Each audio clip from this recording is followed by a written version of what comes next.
Imagine if we didn't have dogs guarding children and women while the men were out hunting. Or how ancient herders could have managed large flocks of sheep or cattle without the aid of herding dogs. Or how much more efficient hunters were with dogs sighting or locating prey by scent. So this is actually a selection, social selection, rather than the usual natural selection of nature. And this is based on the capacity of dogs to live with the humans through reduction of their fight or flight instinct.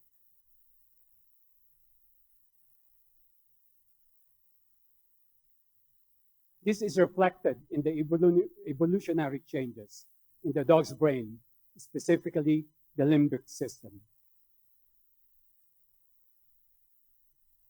As dogs became domesticated, selective breeding for other useful traits led to the emergence of different types of dogs suited for a particular function.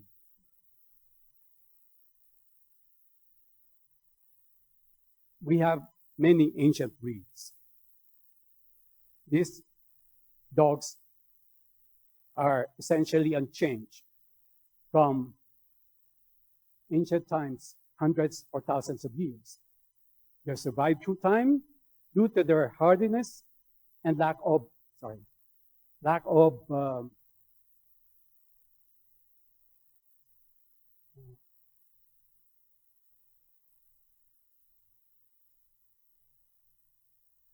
relative lack of harmful genetic traits.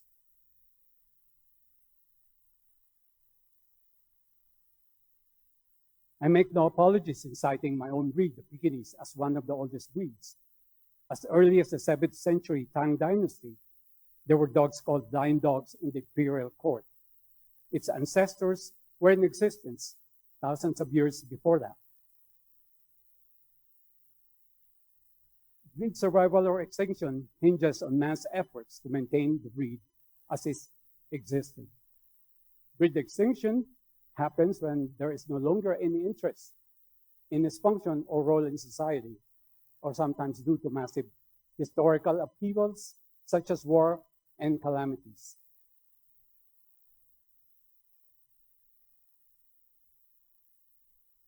Breeders, then and now, are the safekeepers of the breed. These original breeders relied on traditional selection based on visible traits and temperaments or aptitudes through experience of what was passed on to their progeny. In the more recent past, they have used knowledge of Mendelian inheritance based on observations and experiences to guide their breeding practices. And we have these breeders to thank for a breed's condition, for better or for worse. This, by the way, is my idol, Nigel Overjones. Now, dog breeding now is a little more different. In the current climate of animal rights activism and recognition of dogs as sentient beings, breeders are now more aware of their responsibilities to their breed of choice.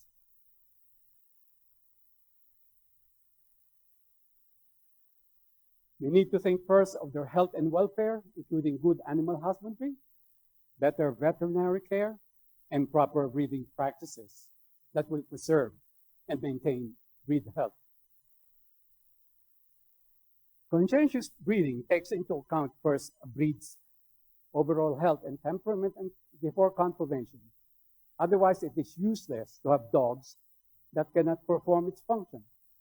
So this is just a table of what dogs are and what their traits are. And you have to choose the dog according to what you intend them to do. Here is a list of the breeders, conscientious breeders' responsibilities, or if you may call it the breeder's 10 commandments. Learn the breed's history. Know the breed's family. Be aware of the breed's common health issues. Choose the healthiest stock available. breed with healthy, sound dogs. Preserve breed type. Avoid the popular sire syndrome. Use genetic testing for harmful traits. Cooperation among breeders is a must, and give your dogs the best care available.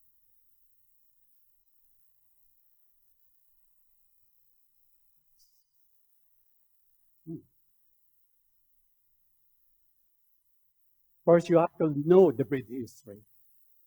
Learn how the ancient ancestors were chosen, if known, and for what purpose they were bred for. Hunting dogs were chosen for their aggressiveness against their prey, and size varied with their prey.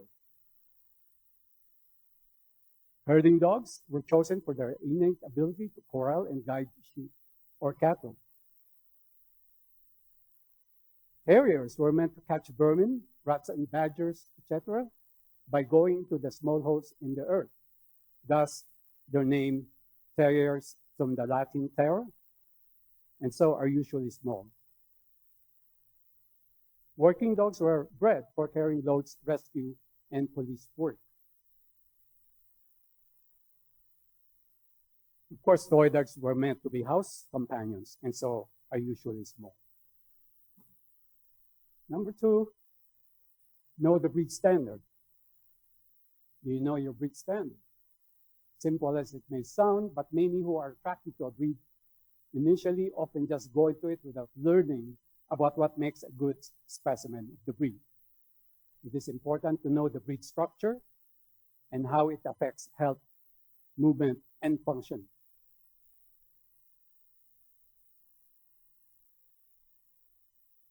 This is the typical dog structure, most familiar with a lot of people. Most breeds will conform with it, and it comes with a corresponding movement, usually called the normal dog movement. But there are many exceptions. It is important to know the breed structure and how it affects health, movement, and function. So the Greyhound is different from the usual dog, and so is a French Bulldog and the Dachshund.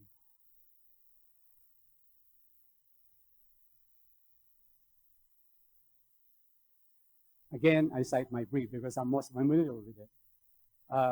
According to what I read, it has the earliest breed standard. I'm sorry if yesterday there was an earlier breed standard cited, but this is actually a point-by-point standard for the breed.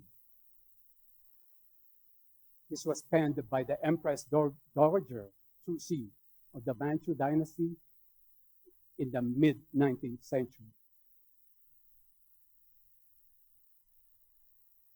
If you put this earliest standard,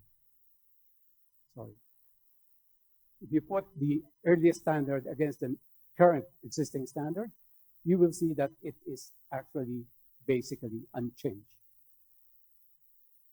It is small. The swelling cape of dignity refers to its lion-like mane. Low and straight forehead, large and luminous eyes, nose like that of the Hindu monkey god, all point to its brachycephalic structure, but with good breathing because of the open nostrils of the monkey. And let its forelegs be bent definitely evokes the previous UK standard, which now says forelegs may be bent.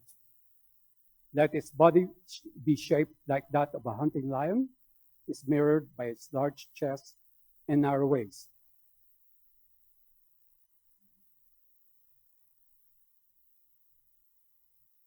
The Pekingese structure is different.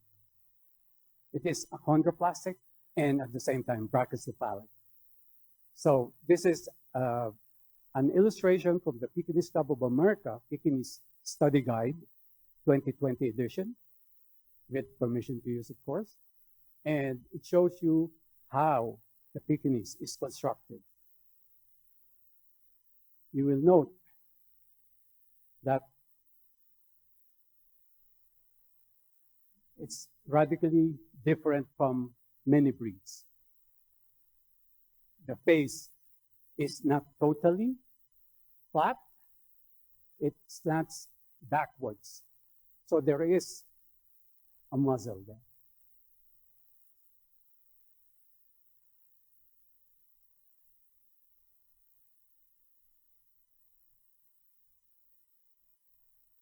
Again, the Pekingese anatomy is unique in that it has a broad chest and corresponding adaptation of the front legs to that chest with a slight bow in the upper arm to accommodate the chest. This leads to the slight rolling movement typical of Pekingese movement, which is a smooth rolling gait.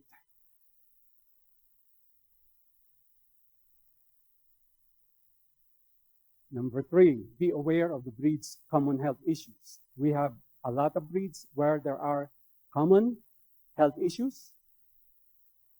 American Cocker Spaniels, cataracts and glaucoma. Labrador Retriever, progressive retinal atrophy. German Shepherds, hip dysplasia, degenerative myelopathy. Boxers, lymphomas, mast cell tumors. Doberman Pinscher, dilated cardiomyopathy. Miniature Schnauzers, diabetes mellitus, Pomeranians, alopecia X, Cavalier, King Charles Spaniels, microvalve prolapse, and syringomyelia.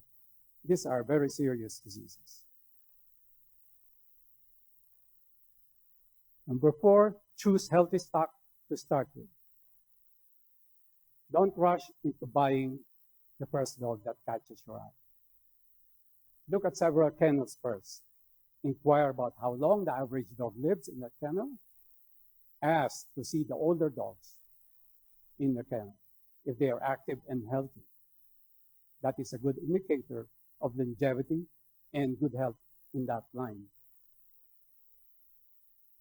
And choose the correct sire or dam for the next litter. And this is why we need to understand breed anatomy to choose the correct sire and dam.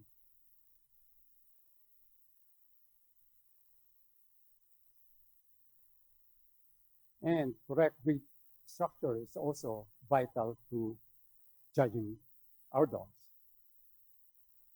because you will be choosing the dog that will become the next sire or dam of the breed. So please, judges, choose correctly.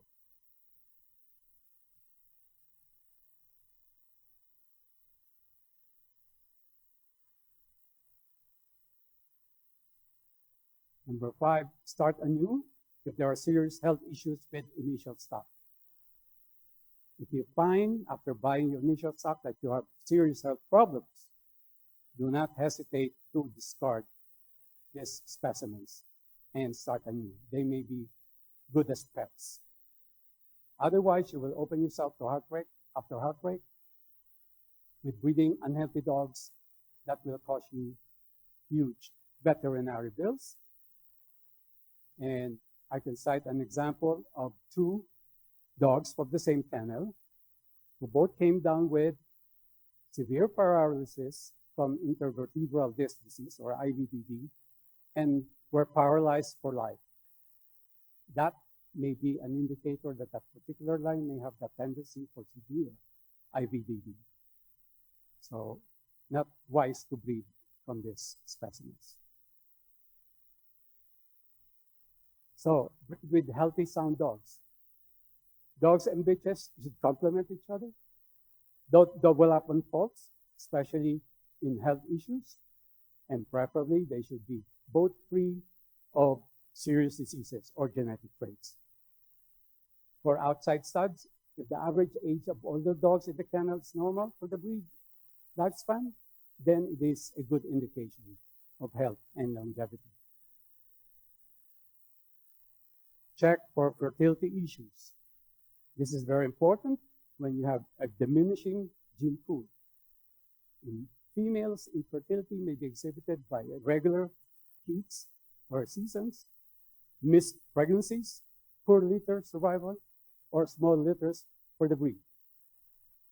Early infertility in males is a problem. I've had a father and son from the same kennel become infertile before 7 years of age.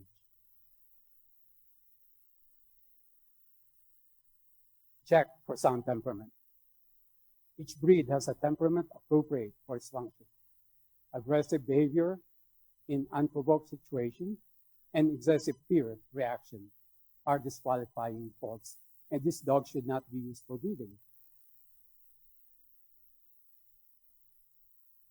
On a personal basis, I am fortunate enough to have chosen a healthy breed to start with. Pekingese are known for long lives, majority living up to early to mid-teens. The breed is free of debilitating diseases and genetic traits that the AKC does not have any recommendations for genetic testing.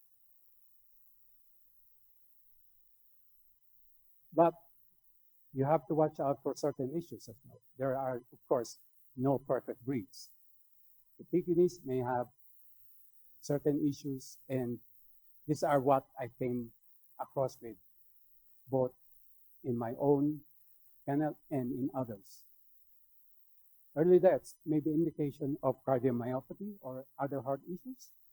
It is best if you do necropsies to document such issues and request appropriate genetic testing.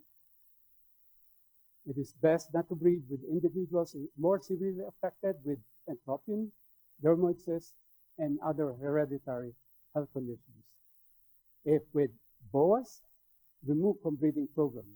Strive to breed for more open nostrils like that of the Hindu monkey god.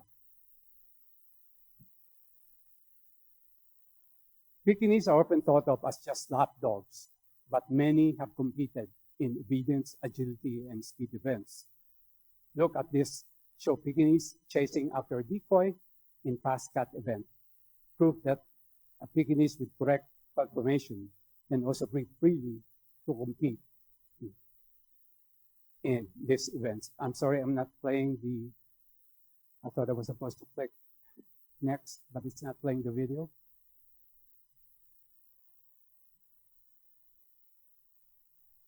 Yes. Can you up there click on this picture, please? One back. Back again. One. Not working. Can we ask the control people up there to take the picture?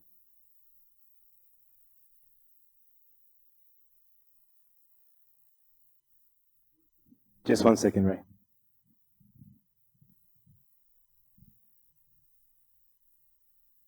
There.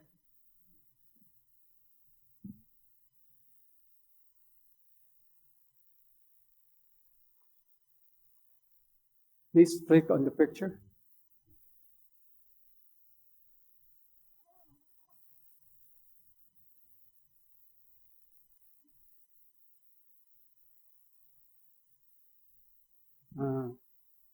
I'm sorry.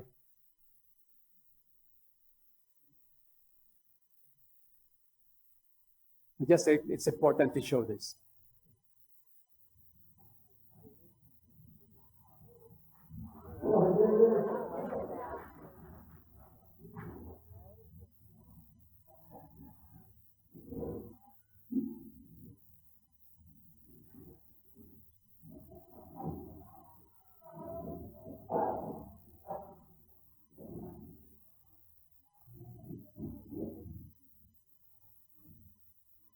So you think Pekingese get breed?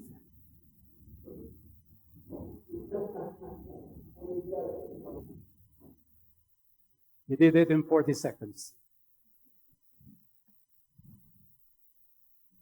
Pekingese can also compete in obedience and agility trials, earning non-conformation titles. Again, belying the notion that brachycephalic dogs in general can't breed properly. So we have a lot of Pekingese in obedience, agility. All these are good specimens of the breed, by the way. Pekingese can also be AKC certified, canine good citizen. Is one of my dogs earning a CGC from the AKC. Number 6, reserve breed type. Avoid exaggeration or hypertype. More is not necessarily better. Extremes in type become caricatures of the breed.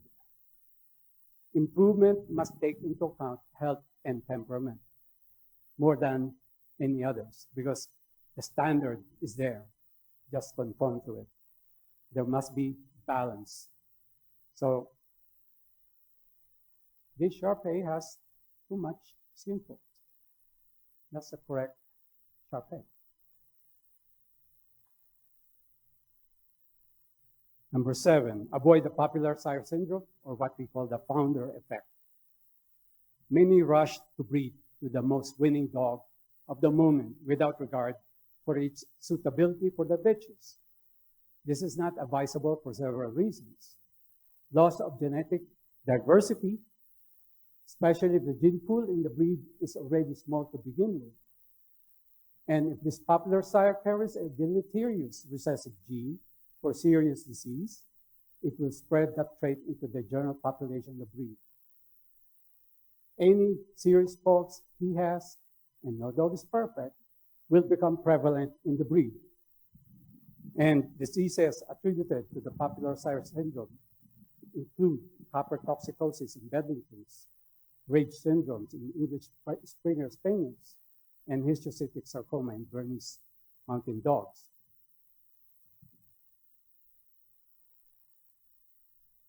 I cite an example of popular sire syndrome that I have an experience with. In the 90s, a very well-known top-winning Pekingese became a popular sire. Almost every breeder took their bitches to him. His progeny was widespread in North America. As a result,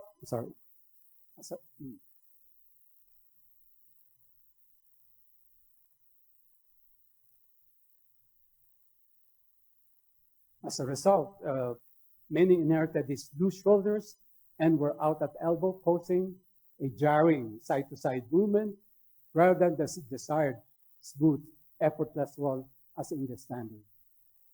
But judges were still enamored with the popular sire that they mistook the movement caused by loose fronts as a correct Pekingese roll.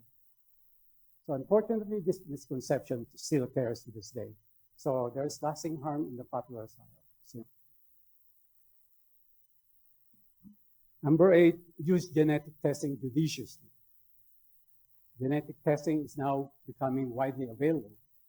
Multiplex assays, such as the Wisdom Panel, can detect many diseases or traits in one stroke.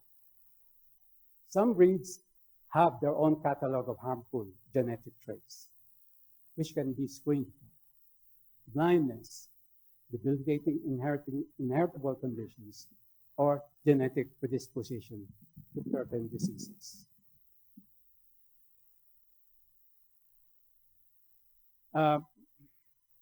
Yesterday, there was a very interesting discussion of brachycephalic obstructive airway syndrome.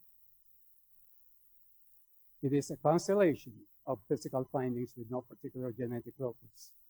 So far, there is no genetic screening for BOAS. It can be due to a number of anatomic abnormalities, such as pinched nostrils, elongated palate, enlarged tonsils, or collapsing trachea, and many more anatomic abnormalities. We have to talk about genetic testing limitations. I'm dealing with human DNA testing, so I also have a little knowledge of this. Ideally, genetic testing should lead to the elimination of harmful genetic traits, causing early deaths, poor quality of life, and should lead to improvement of stock. It may not be totally possible to eliminate genetic diseases in any population, human or animal.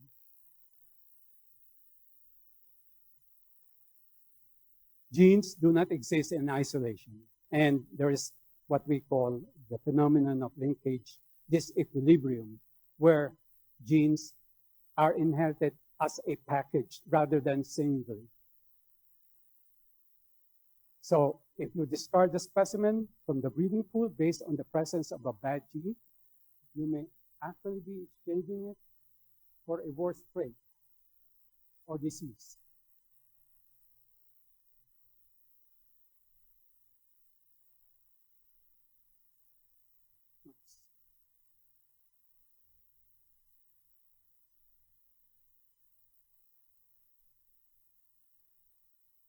I'm sorry. Some genetic traits may be too widespread in a breed. And this may be due to the popular sire syndrome at some point in the breed's history. Eliminating a widespread genetic trait will lead to excluding a large population of the breed, leading to a severe reduction of genetic diversity. And we don't want that.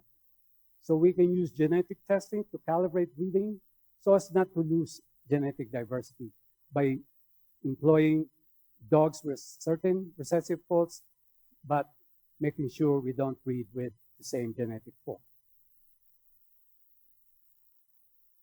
So we have to identify major genetic issues in breeds. And we have to know when to discard individuals from a breed's gene pool. You don't throw the baby out with the bathwater, because wholesale junking of breeding stock will lead to the breed's collapse.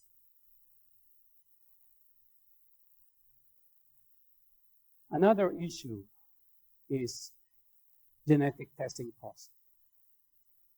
Because in less developed countries, it is simply not affordable. Tests average $100, which is still prohibitive when testing many dogs.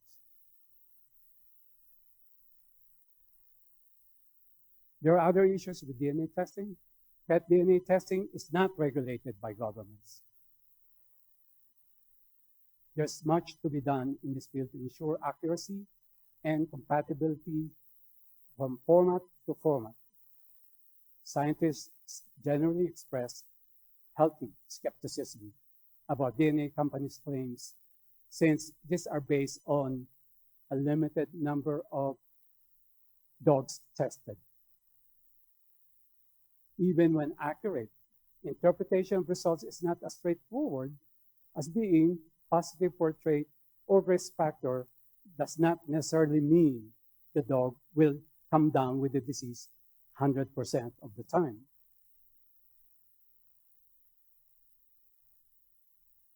Number 9, cooperation among breeders is a must.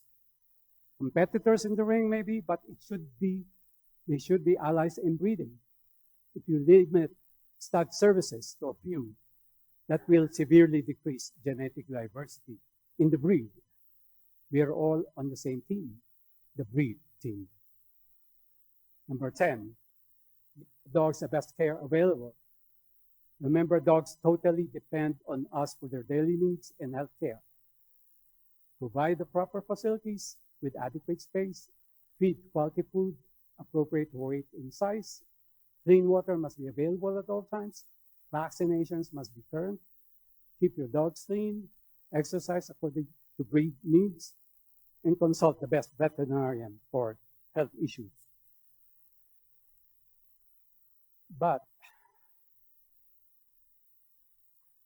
and so shall it remain, meaning as is. But if it die, remember, thou too art mortal.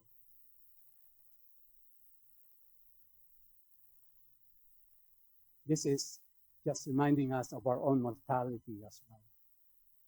It's an illustration of the Empress Cixi on her deathbed. Now we come to a very controversial issue. Is crossbreeding a solution to breed health issues? A lot of pressure even from veterinarians to implement crossbreeding in many breeds, especially for brachycephalics. Should be a last-ditch effort to save a breed from extinction due to a markedly small gene pool, because it can introduce worse genetic traits than originally present. It had been done in the past, but has to be done judiciously. Ostensibly, they argue, those proponents argue, longer forefaces will reduce or eliminate boas. But how long is long enough? Will it be to the point when all breeds begin to look the same? Is crossbreeding the only answer? Well, I think I'll skip on this slide because it has been discussed yesterday. But what I can say is it can also be seen in non-brachycephalic breeds. It is not a guarantee that a longer foreface will be free from boas. If you implement that crossbreeding simply because of brachycephalic features, you will destroy breed standards that have withstood the test of time. I believe the conscientious breeder holds the key to maintaining breed health. We should be breeding for free breeding specimens through careful selection, as past breeders have done.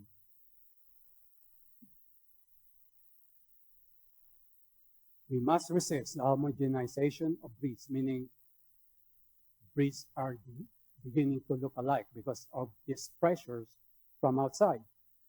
If all breeds look like the wolf, then the legacy of the past breeders will have gone to waste. And it will spell the end for our dog sport. I mean, why do you judge when everybody looks the same, right? Let us protect and preserve the breeds we have come to love and cherish. We must celebrate the diversity in dogs as we celebrate the diversity in humans, as we also come in different shapes, sizes, and colors.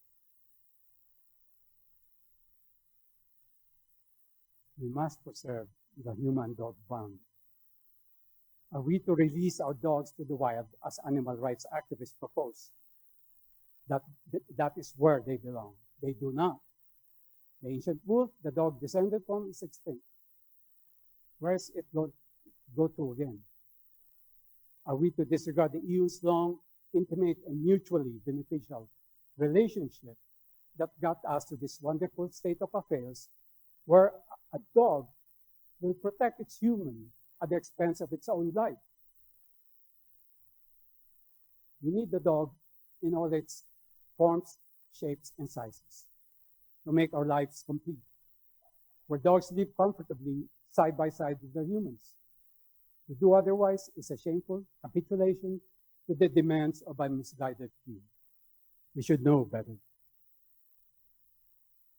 Allow me to close with this quote from my well-known Westminster Kennel Club dog show host, Roger Andrew Harris. It sums up what many of us feel about our dogs. And I quote, "Dogs are not our whole life, but they make our lives whole."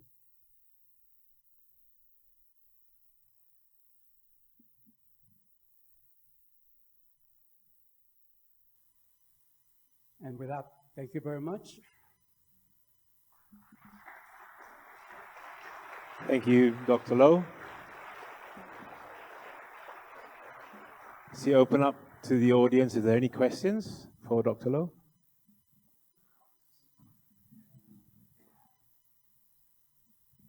It's not a question. We had many brilliant presentations today, but this one came from my heart. So thank you so very much. And I'm so happy all this presentation will be published in our tools by the PR committee. Thank you so much.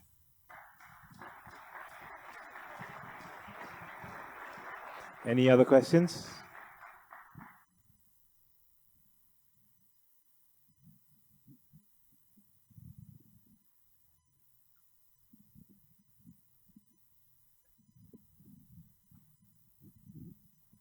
You spoke about the favorite sire, that every other breeder wants to use their bitches with us. I have my main sire, I would say. It's this sire that I believe he has more qualities than others. You said it, there are no perfect dogs. I agree with that. But I would like to ask you, how good is it to have one, or let's say a handful of those favorite sires to keep diversity? Or what is your practice in your in your kennel? Do you have just one or a handful of them? Thank you for that question. I believe a bitch must be mated to the most suitable stud for her So it's an individual selection. You do not just rush off to the most winning dog at the moment just because it's winning. That's what I'm saying. So you look at your bitch, look at what needs to be corrected in your bitch, and look for stud that will correct that. That is what we call complementary breeding. So you complement the bitch's faults by the stud's virtues, and vice versa, because no dog is perfect, right? Even the stud, no matter how beautiful, will have a fault, and you don't want to double up on that fault. So I have many studs in my kennel. So I do not mate everything to one dog. That is not a good practice. Thank you. Dr. Law, we were talking last night about boas, and I'd like to clarify. You said that boas cannot be traced by DNA; it just develops. So, can you elaborate? This is true that boas cannot. If you DNA a dog, you cannot trace boas. From the latest articles I've read, pardon me if I didn't read the most recent one that has a contrary opinion, but so far I have not read about any genetic test for boas. There is no single genetic trait. Maybe Dr. Ludlow can explain that. Thank you. I want to thank the FCI board members for giving Mexico the opportunity of having this important World Congress for Welfare and Health for the dogs worldwide. We are really pleased, and thank you so much for giving us this great opportunity.